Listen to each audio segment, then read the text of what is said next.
అందరికీ నమస్కారం. ఆ శివయ్యకు ఎంతో ప్రీతికరమైన కార్తీక మాసం ముగిసిపోయి, లక్ష్మీదేవికి ఇష్టమైన మార్గశిర మాసం మొదలయ్యింది. నవంబర్ 21వ తేదీ నుండి డిసెంబర్ 19వ తేదీ వరకు మార్గశిర మాసం ఉంటుంది. ఈ నెలలో లక్ష్మీదేవిని పూజిస్తే ఇక ఈ సంవత్సరం అంతా డబ్బుకు లోటు లేకుండా ఉంటుంది. ఈ మార్గశిర మాసంలో వచ్చే గురువారాలకు చాలా విశిష్టత ఉంటుంది. ఈ నెలలో వచ్చే గురువారాలను లక్ష్మీ వారాలుగా పరిగణిస్తారు. ఈ మార్గశిర మాసంలో వచ్చే ఈ గురువారాల్లో ఎవరైతే లక్ష్మీదేవిని భక్తి శ్రద్ధలతో పూజిస్తారో అలాంటి వారికి అఖండ రాజయోగం సిద్ధిస్తుందని, కోరిన కోరికలన్నీ వెంటనే నెరవేరుతాయని, అలాగే భర్త ఆయుష్ పెరగడంతో పాటు మీ ఇంటి సంపద కూడా పెరుగుతుందని స్వయంగా ఆ లక్ష్మీదేవి వరం ఇచ్చిందట.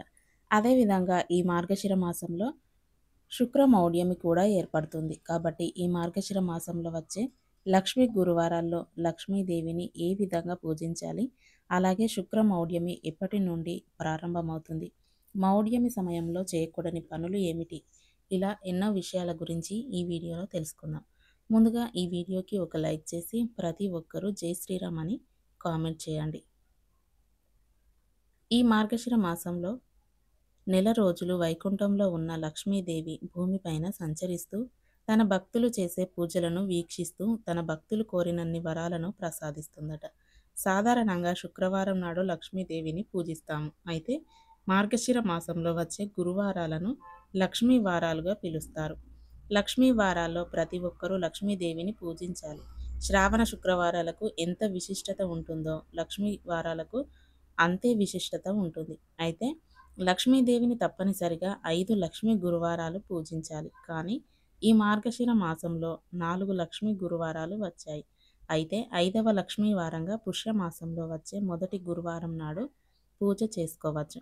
కాబట్టి నవంబర్ 27వ తేదీన మొదటి లక్ష్మీ గురువారం, డిసెంబర్ 4వ తేదీన రెండో లక్ష్మీ వారం, డిసెంబర్ 11వ తేదీన మూడో లక్ష్మీ వారం, డిసెంబర్ 18వ తేదీన 4వ లక్ష్మీ వారం, ఇక చివరిగా డిసెంబర్ 25 తేదీన 5వ లక్ష్మీ వారం.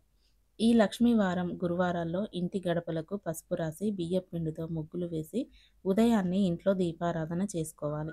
ఈ 5 లక్ష్మీ గురువారాల్లో స్త్రీలు ఉదయాన్నే నిద్రలేచి ఆవు నెయ్యితో లక్ష్మీదేవిని పూజించి వివిధ రకాల నైవేద్యాలను నివేదించాలి.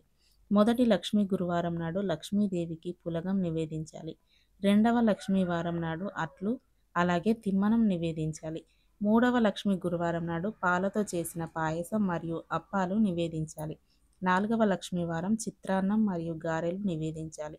ఇక చివరగా 5వ లక్ష్మీ గురువారం నాడు పూర్ణం బూరెలు నివేదించాలి. ఈ విధంగా ఈ 5 లక్ష్మీ వారాల్లో ఒక్క వారం ఒక్కో నైవేద్యాన్ని నివేదించి లక్ష్మీదేవిని పూజిస్తే కుటుంబంలో ఉన్న కష్టాలన్నీ వెంటనే తొలగిపోయి ఇక మీ ఇల్లంతా అష్టనిధులతో నిండిపోతుంది. ఇక ఈ నెలలో వెలిగించే దీపాలకు కూడా ఎంతో విశిష్టత ఉంటుంది. లక్ష్మీదేవి పూజలో పిండి దీపాలు వెలిగిస్తే చాలా మంచిది. పిండి దీపానికి చాలా మహిమ ఉంటుంది. కాబట్టి ఈ లక్ష్మీ గురువారాల్లో పిండి దీపాలు వెలిగించి లక్ష్మీదేవిని పూజిస్తే ఆ అమ్మవారి ఆశీర్వాదాన్ని సులభంగా పొందవచ్చు. అలాగే లక్ష్మీ పూజలలో తప్పనిసరిగా ఆవు నెయ్యిని ఉపయోగించాలి. కాబట్టి ఈ లక్ష్మీ గురువారాల్లో లక్ష్మీదేవి ముందు 2 పిండి దీపాలు వెలిగించి ఆవు నెయ్యితో దీపారాధన చేయాలి. ఈ విధంగా లక్ష్మీదేవిని పూజిస్తూ లక్ష్మీ గాయత్రి మంత్రాన్ని చదువుతూ అమ్మవారికి గులాబీ పూలను సమర్పించండి. ఆ తర్వాత లక్ష్మీ అష్టోత్తర నామావళిని పఠించాలి. లక్ష్మీదేవికి అత్యంత ప్రీతికరమైన వాటిలో కొబ్బరికాయ ఒకటి. కాబట్టి ప్రతి లక్ష్మీ గురువారం నాడు ఇంట్లో పూజ చేసేటప్పుడు లక్ష్మీదేవికి కొబ్బరికాయను నివేదించండి. ఈ విధంగా లక్ష్మీదేవిని పూజించి లక్ష్మీవారి వ్రత కథను చదువుకొని తలపైన అక్షింతలు వేసుకోవాలి. రాగి చెంబులో త్రిమూర్తులు కొలువై ఉంటారు. కాబట్టి లక్ష్మీ గురువారాల్లో ఇంట్లో పూజ చేసేటప్పుడు ఒక రాగి చెంబు నిండా నీళ్లు పోసి మీ పూజ గదిలో ఈశాన్యంలో పెట్టుకోండి. తులసి కోటలో లక్ష్మీదేవి కొలువై ఉంటుంది. కాబట్టి ఈ మార్గశిర మాసంలో తులసి కోటను ఎక్కువగా పూజించాలి. ప్రతిరోజు ఉదయం మరియు సాయంత్రం సమయంలో తులసి కోటలో దీపం వెలిగించి తులసి మొక్కకు ప్రదక్షిణను చేస్తే ఇక మీ ఇల్లంతా సుఖ సంతోషాలతో నిండిపోతుంది. ఇంతటి పవిత్రమైన మార్గశిర మాసంలో మీ ఇంట్లో లక్ష్మీదేవి తిష్ట వేసుకొని కూర్చోవాలంటే ఎంతో పవిత్రమైన పూజ గదిలో ఖచ్చితంగా కొన్ని వస్తువులను పెట్టుకోవాలి. ఈ మార్గశిర మాసంలో ప్రతి ఒక్కరూ తప్పనిసరిగా ఒక చిన్న లక్ష్మీదేవి విగ్రహాన్ని తెచ్చుకొని మీ పూజ గదిలో పెట్టుకోండి.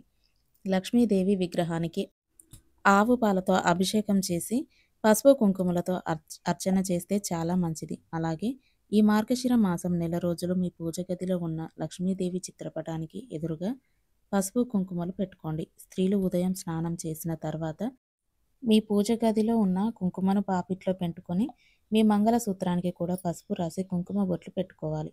ఈ మార్గశిర మాసంలో ఎవరైతే ఇలా చేస్తారో అలాంటి స్త్రీలకు దీర్ఘ సుమంగళి యోగం సిద్ధిస్తుంది. లక్ష్మీదేవి భర్త విష్ణుమూర్తి. విష్ణుమూర్తి ఎక్కడ ఉంటే అక్కడ లక్ష్మీదేవి స్థిర నివాసం ఉంటుంది. కాబట్టి ఈ మార్గశిర మాసంలో తప్పనిసరిగా ఒక చిన్న తాబేలు విగ్రహాన్ని తెచ్చుకొని మీ పూజ గదిలో పెట్టుకోండి. తాబేలు విష్ణుమూర్తి స్వరూపం. మీ పూజ గది ఉత్తర దిశలో తాబేలు విగ్రహాన్ని పెట్టుకుంటే అనవసరపు ఖర్చులు తగ్గి మీ ఇంటి ఆదాయం విపరీతంగా పెరుగుతుంది. అలాగే మీ పూజ గదిలో తప్పనిసరిగా పసుపు కలిపిన అక్షింతలు పెట్టుకోవాలి. పూజ గదిలో ఉండే అక్షింతలకు ఎంతో దైవశక్తి ఉంటుంది. కాబట్టి ఈ మార్గశిర మాసం నెల రోజులు ఉదయం స్నానం చేసిన తర్వాత పూజ గదిలో ఉన్న అక్షింతలను తలపైన వేసుకొని లక్ష్మీదేవికి నమస్కారం చేసుకుంటే ఆ లక్ష్మీదేవి వెంటనే అనుగ్రహిస్తుంది. ఇక అత్యంత పవిత్రమైన వాటిలో గంగాజలం ఒకటి. ఈ మార్గశిర మాసంలో గంగాజలాన్ని మీ ఇంటికి తెచ్చుకొని ప్రతి గురువారం మీ ఇల్లంతా గంగాజలాన్ని చల్లుకోండి. తద్వారా మీ ఇంట్లో ఉన్న దరిద్ర దేవత బయటకు వెళ్ళిపోయి మీ ఇంట్లోకి వెంటనే లక్ష్మీదేవి అడుగు పెడుతుంది. అలాగే ప్రతి ఒక్కరి పూజ గదిలో ఖచ్చితంగా నెమలి ఈక ఉండాలి.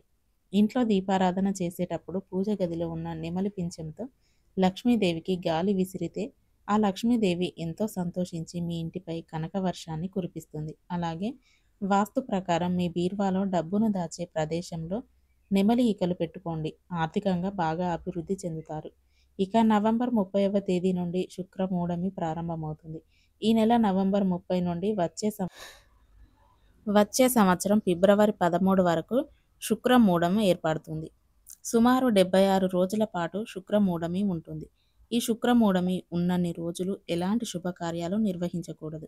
ఈ శుక్రమూఢమి సమయంలో పెళ్లి చూపులు నిర్వహించడం, వివాహాలు జరిపించడం అసలే జరిపించకూడదు. అలాగే నూతన గృహ ప్రవేశాలు చేయకూడదు. నూతన వ్యాపారాలు ప్రారంభించకూడదు. ఇక కొత్త వాహనాలు కొనడం మానుకోవాలి. అదేవిధంగా చిన్నపిల్లలకు పుట్టు వెంట్రుకలు తీయించడం, చెవులు కుట్టించడం కూడా చేయకూడదు. అలాగే బోర్లు తవ్వకూడదు. అదేవిధంగా యజ్ఞాలు, దేవుని ప్రతిష్టలు కూడా నిర్వహించకూడదు. ఇక కొత్త ప్రయాణాలు మానుకోవాలి. అలాగే భూమి పూజలు చేయకూడదు. అలాగే కొత్త పనులు నిర్వహించకూడదు. ఈ మూఢమి సమయంలో ఇలాంటి వాటికి దూరంగా ఉంటే సరిపోతుంది. అయితే ఈ శుక్రమూఢమి సమయంలో ఎలాంటి పనులు చేయాలంటే సీమంతం వేడుకలు, చిన్నపిల్లలకు నామకరణం, అన్నప్రాసన వేడుకలను చేసుకోవచ్చు. నవగ్రహ శాంతులు మరియు హోమాలు చేసుకోవచ్చు. పాత ఇంటికి మరమ్మతులు చేయవచ్చు. ఈ విధంగా ఈ శుక్రమూఢమి ప్రతి ఒక్కరూ తగిన జాగ్రత్తలు తీసుకోవాలి. అలాగే ఈ మార్గశిర మాసంలో వచ్చే ప్రతి గురువారం నాడు అంటే ప్రతి లక్ష్మీ వారం నాడు స్త్రీలు ఖచ్చితంగా కొన్ని నియమాలు పాటించాలి. ప్రతి గురువారం స్త్రీలు తలస్నానం చేయాలి. ఈరోజు తలస్నానం చేసేటప్పుడు తలకు షాంపూ పెట్టకూడదు. చన్నీటితోనే తలస్నానం చేసి ఇంట్లో పూజ చేసుకోవాలి. అలాగే దువ్వెనతో జుట్టును దువ్వి తలకు చిక్కు తీసుకోకూడదు. అలాగే గురువారం పొరపాటున కూడా తలకు నూనె పెట్టకూడదు. ఈ విధంగా ఈ మార్గశిర మాసంలో వచ్చే లక్ష్మీ వారాల్లో ఎవరైతే లక్ష్మీదేవిని పూజిస్తారో అలాంటి ఇళ్లలోకి లక్ష్మీదేవి అడుగు పెడుతుందని శాస్త్రవచనం. ఈ వీడియో కనుక మీకు నచ్చినట్లయితే తప్పకుండా లైక్ చేయండి, షేర్ చేయండి. అలాగే ఇలాంటి మరిన్ని వీడియోల కోసం మా ఛానల్ని సబ్స్క్రైబ్ చేసుకోండి.